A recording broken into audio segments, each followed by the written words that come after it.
भीमराव अंबेडकर साहब ने लिखा था। आप लोगों को पता होना चाहिए, इसे बनाने में 2 वर्ष 11 माह और 18 दिन का समय लगा।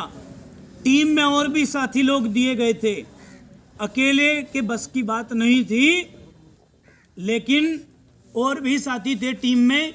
किसी को मामा के यहाँ जाना था, किसी को नाना के यहाँ जाना था, किसी को बीवी को लेकर जाना था, किसी को माँ को लेकर जाना था। लेकिन बाबा साहब ने कहा कि मुझे देश के लिए जीना है, देश के लिए मरना है, देश के युवाओं को सम्मान दिलाना है, ये जो ऊंच नीच का भेद है इसको ख़त्म करना है। इसलिए वो कहीं नहीं गए, ज़रूरत तो उनको भी होगी। जिस प्रकार से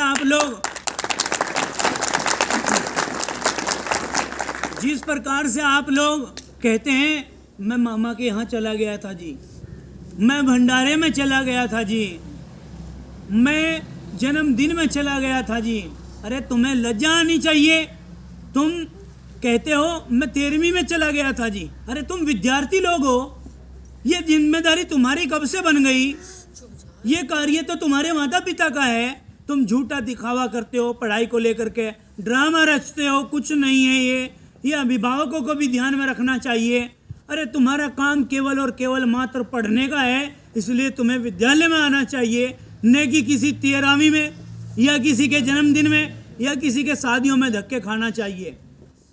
आज तुमने पढ़ लिख लिया, कामयाबी की डोर पकड़ ली, आप कामयाब हो जाएंगे, आगे बढ़ जाएंगे।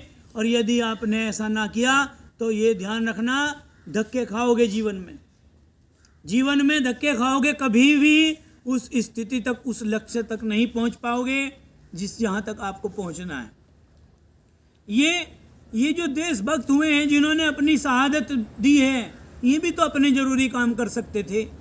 इनको भी शर्म आती होगी, शर्मिंदगी आती होगी अगर आज कहीं देख रहे होंगे हम लोगों को कि मैंने अपने प्राणों की आहुति इसीलिए थोड़ा ही ना दी थी कि ये ऐसा आराम इतना करें, ये अपनी जिम्मेदारियों को भी भूल जाएं।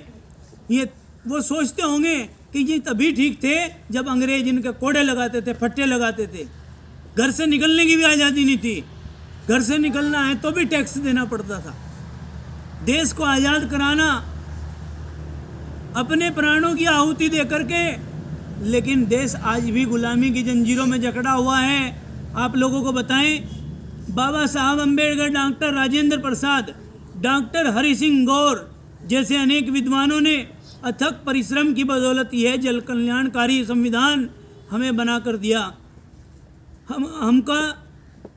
मैं बता दूं आप लोगों को, हमको हरदम इसका सम्मान करना चाहिए, हमको हरदम इसका सम्मान करना चाहिए। ये नहीं होना चाहिए कि आज ध्वज लगा दिए और इन ध्वज को उतार करके आप सड़कों पर घुमाएं। ये अपमान है तिरंगे का, ये तिरंगे का अपमान है। आप इसको क्या करेंगे, 2 दिन संभाल के रखेंगे, उसके बाद ये सड़कों पर फिरेगा, पैरों में लगेगा, तो हमारे देश की गौरव गाथा इस तिरंगे से गाई जाती है और ये पैरों में फिर लिपटा हुआ, क्या आपको अच्छा लगेगा? इससे बेहतर तो ये है कि आप इसको उतार करके, इसको धुल करके, तय करके रख दीजिए और जब भी अच्छे कार्यक्रम आए राष्ट्र के लिए तब इनको लगाइए। समझ में आई बात? अपने घर पे लगाइए, वो ज़्यादा बेहतर रहेगा, न कि ये सड़कों पर ऐसे ही पैरों में फिरे। ये बहुत गलत बात है, हमें इसका ध्यान रखना चाहिए।